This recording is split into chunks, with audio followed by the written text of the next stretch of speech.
Em Rusciano and Michael Lucas. If a girl looks like me, I'll go for her. I mean, come on. You've got to respect that. This is Emsolation. For me, it was just blank rejection, no sex. I don't think parents congratulate kids when they come out every time. I know I will if that happens here. That's your dream job. Sit at home with a microphone. Judging hot people. You're in Emsolation. Hello, friends. How are you? Thank you for being here. Welcome to Emsolation.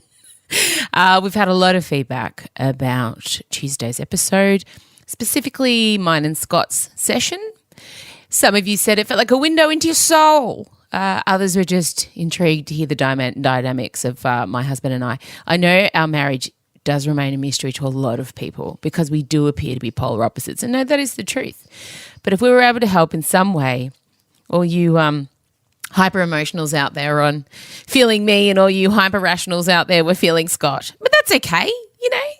Opposites attract. And then you know how the things that you're attracted to initially, early days, are the things that drive you crazy later on. Now, look, obviously I've got some pretty big news. And if you follow me on social media, you'll know exactly what I'm talking about. And if you don't follow me on social media, you guys are missing out. I mean, I basically run my own reality TV show off of Instagram stories. No one asked me to. I just do it. So I was talking to my touring company early last week, and they started throwing around dates for live shows for me for next year, as in 2021. And it's only June in 2020, and I think it finally hit me that I will not be on stage in front of you with a giant penis or a giant vagina, and I'm not going to put that in context if you've never seen me live, until like next year. And I've been really pushing down my worry over that, and it's been kind of gnawing at me, and I kind of felt like I'd lost control over my career and the way I earn money, because you guys obviously know, if you know, I did breakfast radio twice, and I've done some TV work and I do some corporate work, but that's me relying on other people to give me work. And I kind of made a promise to myself, especially when I left the last breakfast radio job, that I would never be at the mercy of people deciding if I'm the right fit for a show or project ever again, that I would never accept being told to be a lesser version of myself to make someone else happy. So, you know, that's why I went in and I wrote my shows, and I found you guys, you know. I found a community of people who see me and still like me even though they see me. I have been relying at the moment on, you know, other people, and I was at the project last week, and one of the producers who worked in radio as well, we were talking about a certain content director who once interviewed me to work at his station. And when I sat down in the conference room, the first thing he said to me was, "We only care about what you think and say if you have a cock and balls." That is true. I mean, the way I said it probably wasn't accurate, but, you know, but it turns out that I wasn't the only person he said that to. Apparently he used to like announce that in team meetings. I mean, what a peach. What a team building exercise. So, yeah, I've spent a lot of my career trying to contort myself and change the way I am to suit other people. So that's why live touring and live shows mean so much to me. But when Corona hit, obviously that's no longer an option, and it's not an option for this foreseeable future. And so I've had to pivot, and I've been using that word a lot. And isn't that the word of the year? Social distancing, and there's a new one, cancel culture, but pivot's there too. I've done hoodies. I'm doing this podcast. I'm doing all sorts of things. I needed to figure out a way to do what I do, which is singing and doing comedy, without causing a mass outbreak, because no one wants a sight of Corona with their savvy bee after seeing a packed show at a theatre. So Lucy, my right-hand woman, found a way for me to do it. And you guys know I talked about it on last episode, but I'm mentioning it now because tickets are officially on sale for my live In Your Lounge Room show on the 26th of June. I've got a studio, I've got a camera crew, I've got lights, I've got a sound person, I've got my band, I've got my dad, a small studio audience, and all I need now is you. Make a night of it, theme dress, wear your PJs, wear a statement earring, whatever. There's going to be singing and jokes and stories, and I'm so looking forward to being able to be on stage again and just, you know, professionally show off. When the tickets went on sale yesterday, I felt back in control again, and I realised that I was letting life happen to me instead of doing what I usually do, and that's like, you know, bossing life into doing what I want. So you can't watch the show if you don't have a ticket. This is not free. This is not free because It's my job. And it's always weird to talk about money, and it's always weird to kind of bring it up. But you guys know, I mean, we've got a relationship now where I can tell you this is what I do. And yes, I love it, but it's also how I pay my mortgage. And it's through a protected stream. Crowdcast, I know it's scary for you guys. I know it's a new thing. No one's really using it yet, and I'm one of the first, which I love, but it's totally safe for your credit card. Everything's protected. You get a protected stream, so unless you've paid, you cannot watch my live show. It's legit and safe. Do not be afraid, and the tickets are only $10, dude. $10. And you can get them at my website, emrusiano.com. I'm not touring this year, so if you normally come to a live show that I put on, this is it. All right, probably enough self-whoring now. No, don't call it that. Scott always yells at me for calling it self-whoring. He's like, no, you are offering something of value to people. He was mad at me for only charging 10, and I was like, all right, calm down, Trump. Look, Michael is joining us next, and, I don't actually know what we're going to talk about yet, which is always fun. But, we'll see. I'm just being told all the tickets. I had 30 tickets available to watch this show, and they went in 1 minute. God, I love you guys. All right, get your ticket, emrusiano.com. I'm really looking forward to it. Okay, moving on. Michael Lucas, next, play the music. Em Rusiano and Michael Lucas. This is Emsolation. Okay, here he is. He's just complained. He's been up since 4, because I wouldn't know what that feels like. I just want everyone to know in this podcast, I am own tired. Like, no one is ever allowed to say tired. Just so you know that, Michael, before you tell me why you've been up since 4. Just because you're sitting on a solid 18 months of completely minimal sleep. But you've acclimatized. I'm not even going to go with that argument. Withdrawing. Beep, beep. Sorry. For the beeps. Why have you been up since 4? I don't care, but tell me anyway. I'm back in the bedlam of work, and my body just can't adjust with dealing with more than 3 people a day, which is what I've been dealing with on average during ISO, and now just emails and phone calls, and I've just got that thing. I'm just not used to it. I'm overwhelmed, and then the lights go out, and I'm lying there in bed, or I wake up in the middle of the night, and all of a sudden I'm replaying, thinking, was I a dickhead in that conversation? I've got that chronically because I think I've just forgotten what it's like to deal with multiple people every single day. I have that nightly. Are you saying that this is a new phenomenon for you? No. I've had it before, but I think the triggers for this, really, nothing's gone wrong in the day. It's just, I am like the person that has come out of the isolation chamber and just can't interact with people now. You've got the bends. You've been deep sea diving and you've come up. No, but I have was I the dickhead? Am I the dickheads every night? So yeah, I get that. It's a constant thought track. Oh my God. But what do you mean you're still working from home? I don't understand. I know, but I think in some ways that weirdly makes it worse because you know how when you're face to face, I don't know, it feels like you can read people better and sort out things better but when things are conducted all via email and Zoom, there's just more scope for you to say, am I? You just can't read people well enough. And then you start tone policing. I get called the tone police in my house all the time. I don't like your tone. Is that a tone?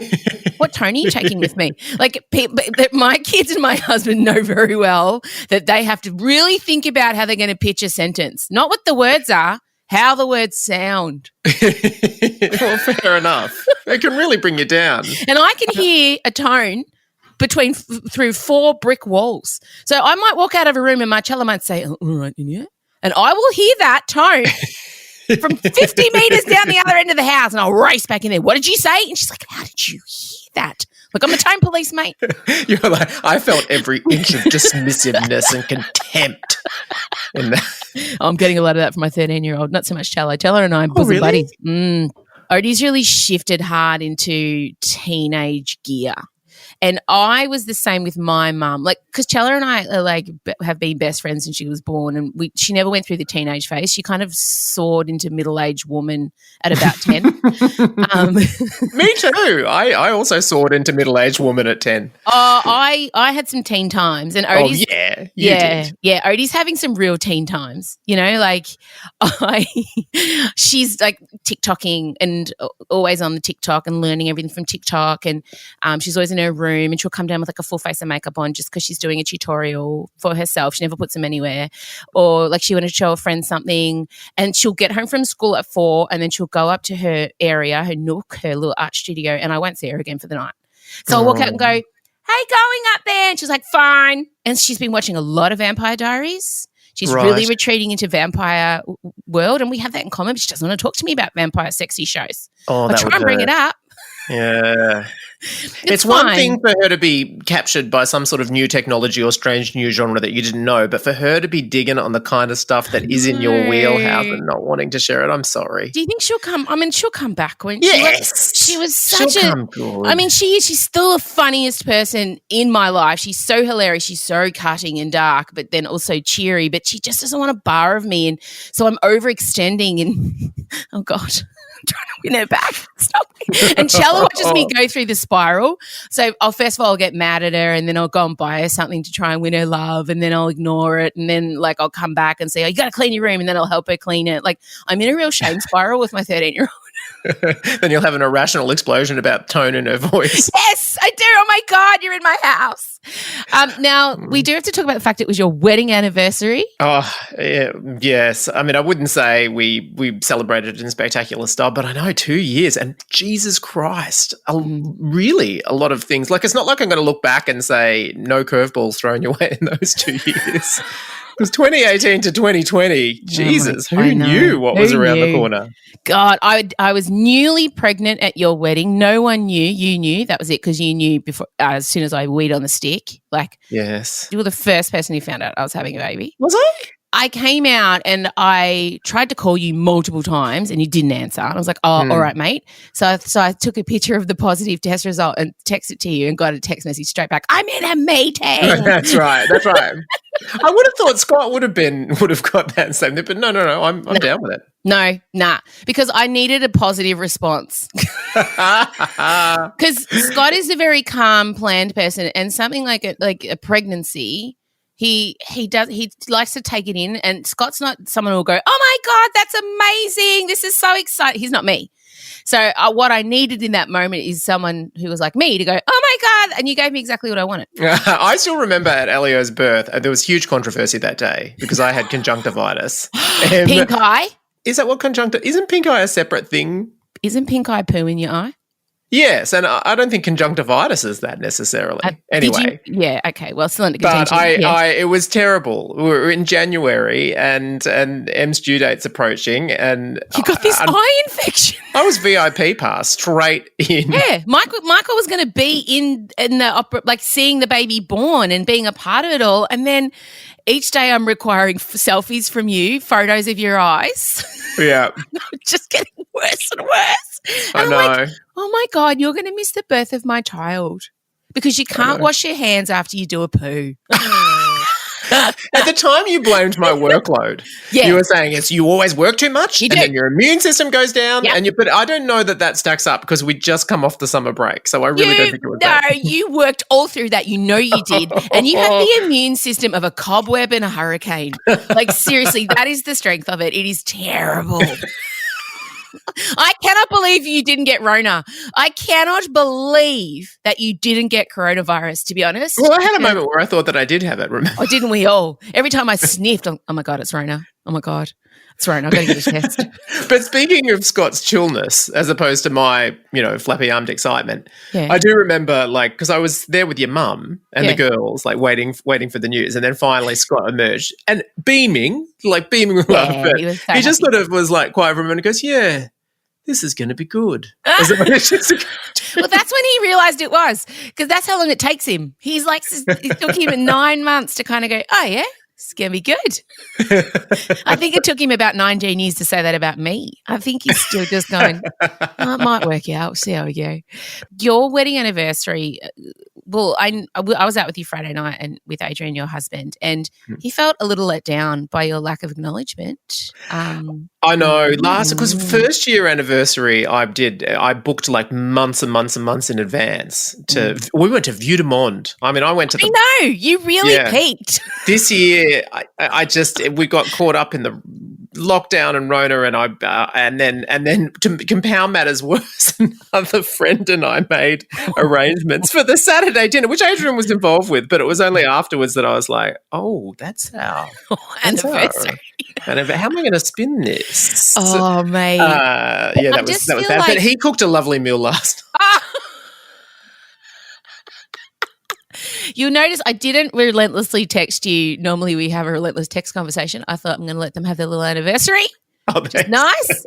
And then you put a photo up that didn't include me. And quite frankly, this is another sin because weirdly we had a professional photographer at the wedding, but because I don't know what was going on. You were on stage, and because they were photographing us, we've got weirdly not that many pictures of him at the wedding. It's terrible. Her dress was amazing. We've got one really great one of the two of us, but Scott took that. Or Chella took that. Yeah, no, Chella took it. And a lot of, the Emsolation people realised, like, where were you in Michael's wedding pictures? Wasn't it your wedding as well? Like, yes, it was my wedding as well. It was my wedding. And Adrian had to accept that when he agreed to marry you, He's also marrying me, as my husband has to accept. But what I want to do, touch on, and you're like, we can't talk about this. We can't talk about it. We're bloody talking about it. You put a photo up, as we were discussing, that I'm not in, and a certain person liked it. Who liked it? Jock Zonfrillo. And Michael's like, no. What if he somehow listens to this and like it's not cool. It's not cool. I'm like, we are not cool. Do you forget high school entirely? Do you forget that entire exchange you had with Claudia Carvin that we will be talking about eventually one time? We are not cool about these things. Well, here's what I can tell you about. Look, the information that I have is that he liked my post. I did take a note at the time. It was 9:04. So I put the post up last night. It was his morning, I would say, going through Instagram. He's stopped shooting, I think, Masterchef now. So I'm presuming he's in Adelaide at home. And obviously there's a level of, deliriously happy in my marriage, but it did occur to me, he knows I'm very much coupled now. So probably, that was it. Now you've blocked your chance. Yeah. That and his heterosexuality probably means it's not wife. a hop, skip. Sure. Okay. And his kids. You're rubbing it in now. I love that. For a brief moment, you're like, oh, damn it, he knows I'm not single. Like, I do not think I'm going to be able to leverage a like on a post into any kind of relationship with Jock Zonfrillo unless he's open to that. No, I'm kidding. No. What's this text message I received with Pinterest board for Jock and Michael's potential nuptials? Shut up. Oh, my God, I love it. You did text me. Oh, my God, you're going to kill me. And you did liken Jock's waistcoat to Connell's chain. Yeah, well, everyone was obsessed with Connell's chain from Normal People. It's got its own Instagram account. But for me, Jock, sometimes Jock goes the jacket, but then I've really thought about this too much. But then some other times, I imagine when the weather's slightly warmer, just when he wants a different look, he goes the vest. And the vest always has a chain. I may have replicated it once before. Anyway, it's a pointless chain. It might be, I don't know whether it was with a fob watch or I don't know what it is. But anyway, what is the hotter chain? And I was with Connell all the way, but in recent months, I just, Jock's little fog watch. Anyway, it's getting weird. It's getting weird. I'm really just letting you go. I'm just watching you spiral. It's amazing. But I think I think anniversaries in isolation, it's like, I feel like, fine, what's the point? I might change my undies for you today. Like, marriages that survive isolation, I just feel like we deserve some kind of bloody parade. We do. I am claiming it. I don't think that there's been another point in history where the marriage unit has been tested by such an extraordinary kind of event of being locked down together. And for those of who have survived it, and I realise people have been lost along the way, but for those who have, I reckon for the rest of our lives, we're going to be able to claim this. We're going to be able to, future generations will come up to us and complain about little things in their relationships, and we'll go, mate, look, you wouldn't have survived those, so you really wouldn't have. Let me tell you, back in the day. Oh, my God. 3 months. It's just, I've really been pushing it in the house lately. Like, and I even said, when you suggest outings, do you suggest outings for Adrian yet? Do you I say things like, why don't you go and go for a Lego walk? Or why don't you go for a haircut? You need a haircut.